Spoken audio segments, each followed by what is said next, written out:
jumping the needle, the 6 movies that we're going to talk about to cover the decade of the 90s. I've noticed a lot of them are very early in the 90s. The Exorcist Part 3, I believe, 1990. Yep. Nightbreed, I believe, 1990. 90 as well, yeah. Silence of the Lambs. 91. I believe 91, yeah. And then we're going to talk about the director's cut of Mimic. We're going to talk about Jacob's Ladder. Jacob's Ladder was 91 as well. 91 as well. Mimic was later on. And what did I miss? Blair Witch Project. The Blair Witch Project, of course, from 1999.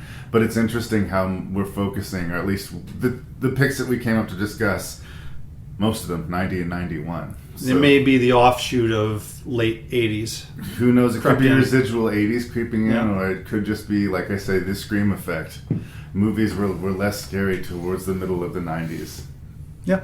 I think that, in a way, what made the Blair Witch such a refreshing to drink, was above the shaky camera, above the stylistic approach, above everything else, it was scary.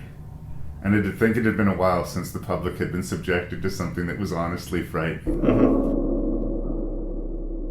The search of the 3 missing Montgomery College students continues in Frederick County tonight. 10 days and thousands of man-hours have been unable to produce any clues. We have a few leads, a few other options we want to take advantage of, and just try to put together some pieces to this puzzle. Do you believe the occult may be involved in the disappearance of your son? I'm so scared.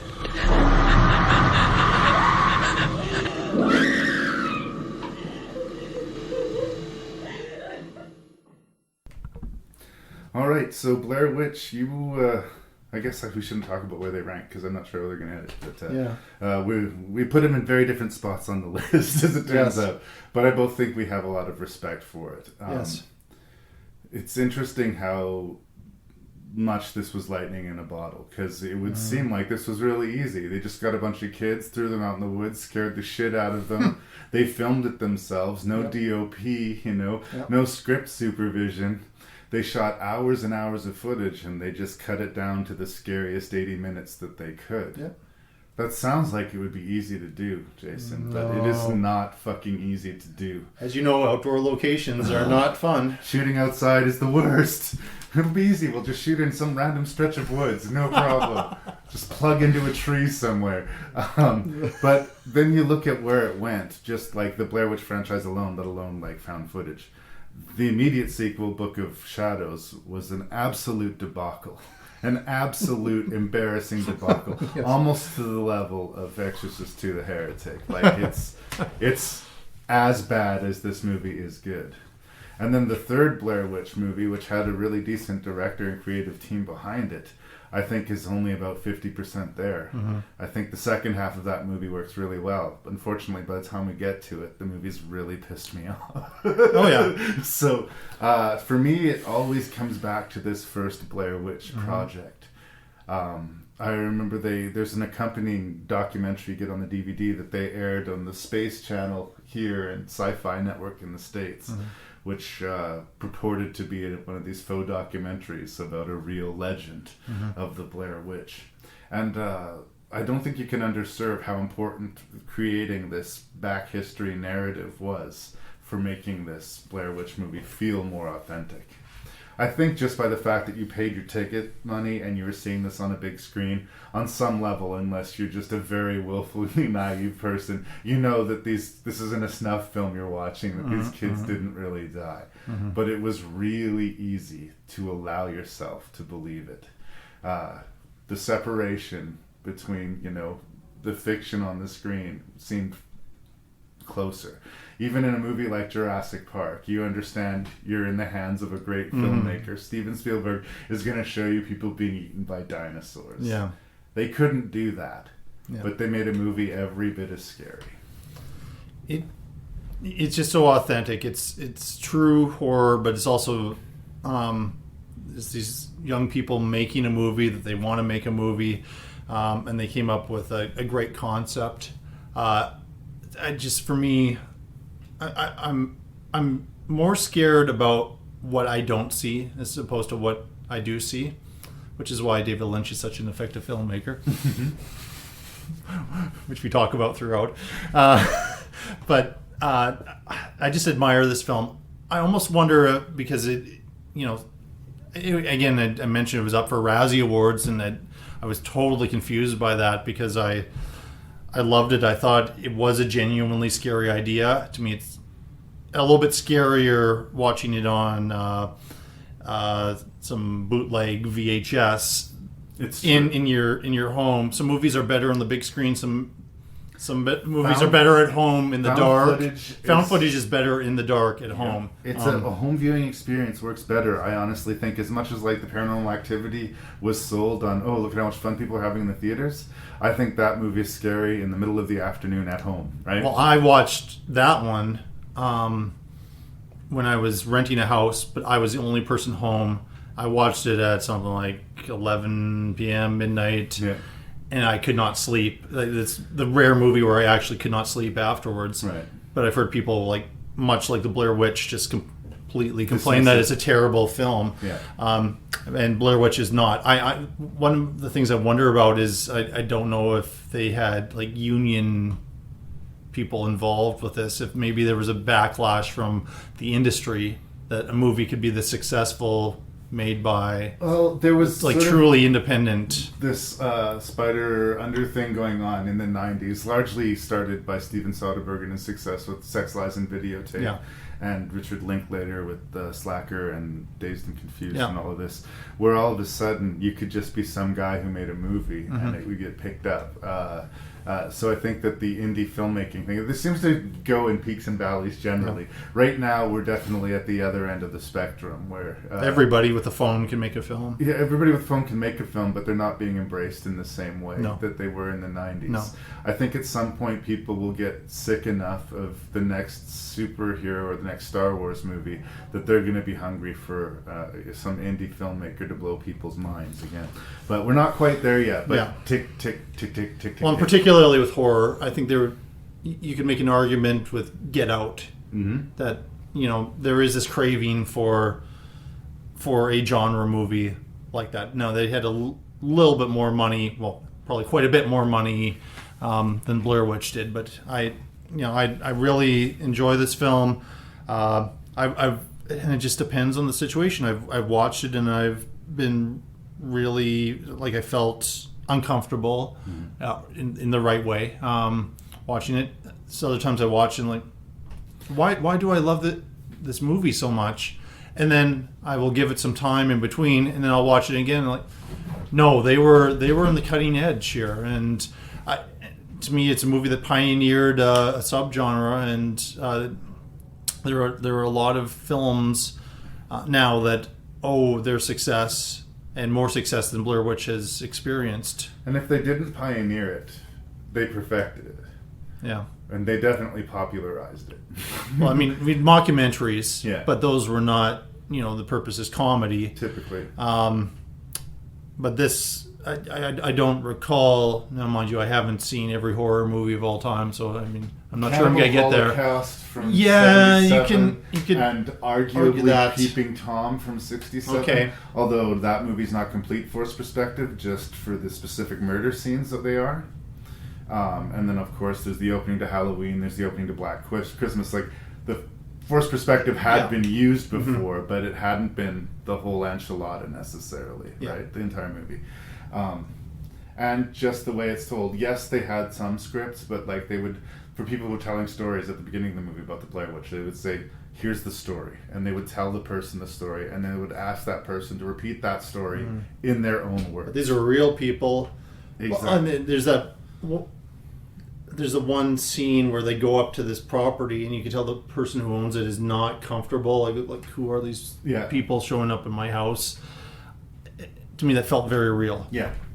There's a lot of stuff in here that feels real and makes it more horrifying in the fact that we, don't really see the Blair Witch. Which is a brave, tough choice. Yeah, but that's so good.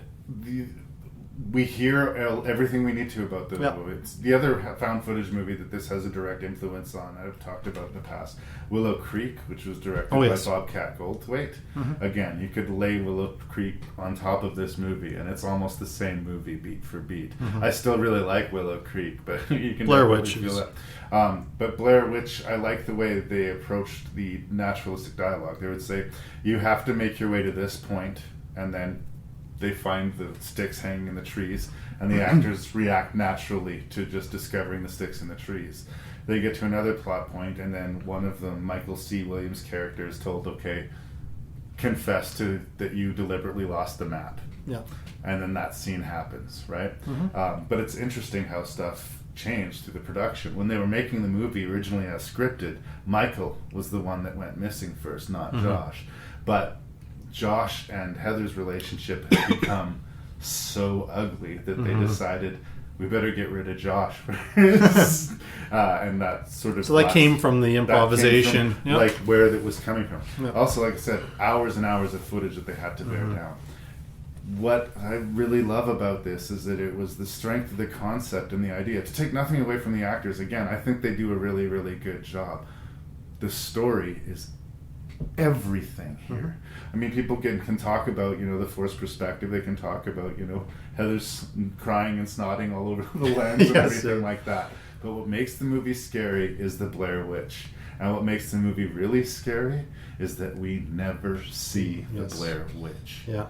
And that's great. Unfortunately, the only actor that has come really, Joshua Leonard, has been coming up in the world, and I've actually, he did an episode of True Detective. He did the remake of oh my God, The Child That Dreaded Sundown. He's in the new Steven Soderbergh movie. Oh, okay. So he's actually coming up in the world. So I'm glad to see it. But Heather Donahue just got raked over the coals for this movie. Yeah, wasn't she up for Worst Actress or something? She was nominated for Worst Actress for the Razzies and all of this. And as far People as I'm misjudge this movie so this is badly. what it looks like when somebody completely falls apart. And no, it's not pretty, and no, it's not nice to listen to, but it's authentic. And people are so used to not seeing authenticity on the screen that when they get it, they react badly to it. It's just so used to seeing the cute, precocious Hollywood little toddler that when you see a real toddler, the math doesn't work out for you, right? Yeah. Same thing here. If somebody is gone to the point where they are so desperate that they're almost losing their mind and composure, it's not a pretty thing to witness. It shouldn't be a pretty thing to witness. And I think it's arguably one of the harder things to execute as a performer authentically. And I think she did a fantastic job of it. Now, whether or not Heather's a likable character, we can have that but conversation. she's not. I mean, she's very manipulative. She doesn't give these guys the whole story of what she's doing. But that's why people don't like the performance, though, because they don't because like the character. It was because she was so good at playing that character. And I think the other maybe slight problem with them not being known was people thought, oh, these are just the actors are the characters that they play. Yeah. Oh, and this is just what she's like, and she's just a horrible person, and I don't like her. And it's all the characters share the same first name as the actors who play them. That was a deliberate choice. Yeah. But I honestly think and I don't think it's a bad choice. People conflate her difficult character with it being a bad performance, and I think it's a good performance of a difficult character. And I think the big win for her character is that she acknowledges it. She says in that confession, like, I'm sorry to my parents, I'm sorry to everyone's parents. It was my fault. It was my decision. It was my project. I insisted on everything. I led us to this. And it's like you have a Cooper character, like a Night of the Living Dead character, who is at least self-aware enough to acknowledge they fucked up. Most of the time they'll just stubbornly stomp their feet and say, no! I think it was actually a real win for her character. I mean, she didn't win, obviously, but for her personally to acknowledge that, no, I insisted on having it my way, and this is what my way got us. And I guess that scene I have trouble with. And it didn't bother me. Yeah, it didn't bother me the first time I saw it, but I was taking the whole thing in. And even now, when I watched it again, and I got back to where I was in '99 with this film, liking it quite a bit. That part of it feels a little bit scripted, a little bit too inauthentic. I like that you have a character who is, admitting to her faults. Like if I do something like really, really horrible, and I don't know why I did that, and then afterwards I'm apologizing to someone. That's how people operate. Yeah. Most people operate that way. So I'd like having the scene in there, but it felt like it was a little bit too much like a speech that she had prepared, as opposed to somebody who is honestly kind of owning up to what she's done. So, but I like that it's in there, but there's just some aspects of that part that bother me a bit. Not enough to hate the movie as much as people seem to have. Being reminded of Blair Witch Project when I'm watching different movies, and sometimes surprising movies. Mm-hmm. Just over my vacation, I watched The Shallows with my wife and my mom. Oh, yeah. It's a shark movie. Feel good picture. Actually really liked it.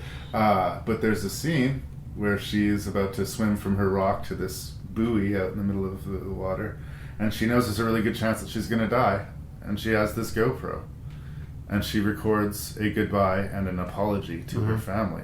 And right away, I like Blair Witch Project. Is that stolen from it, or I don't know if it's stolen, or just subconsciously it's maybe crept in? But that's kind of the same scene, right? She got herself in this position. She insisted that she wanted to, go find this beach, and when her friend was too drunk to join her, she went anyway.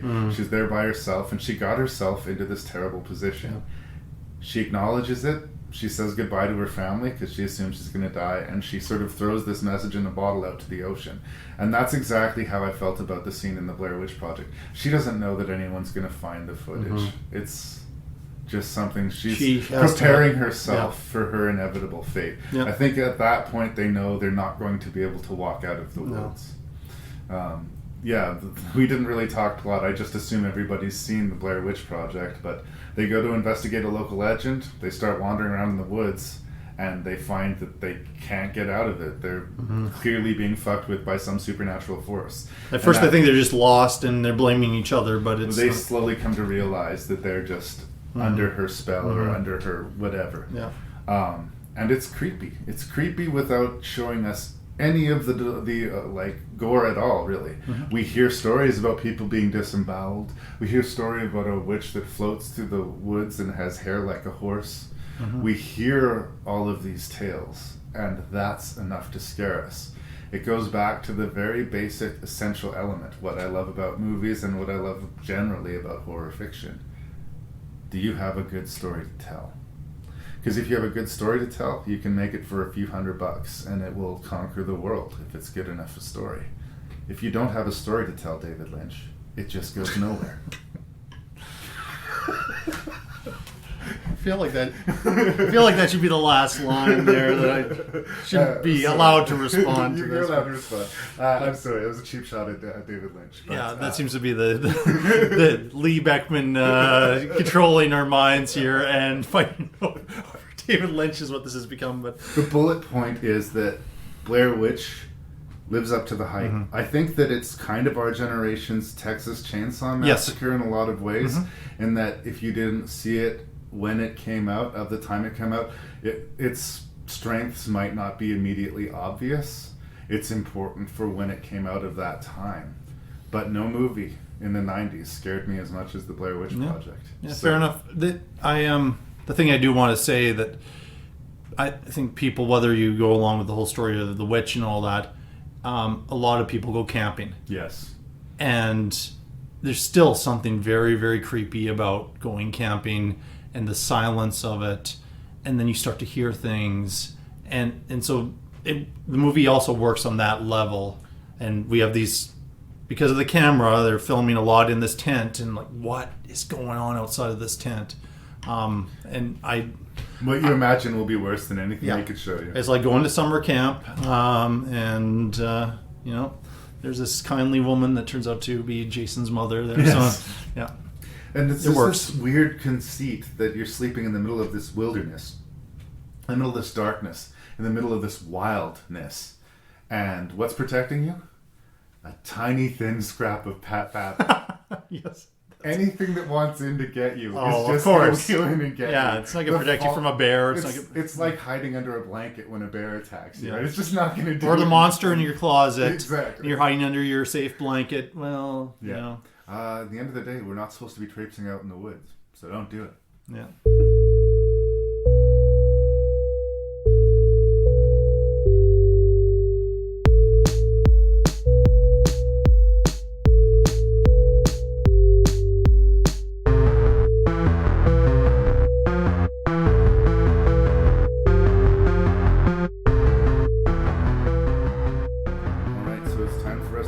Top 25 horror movies of the 90s. All right. It's exciting. Yeah. We'll talk about some special mentions after we've finished.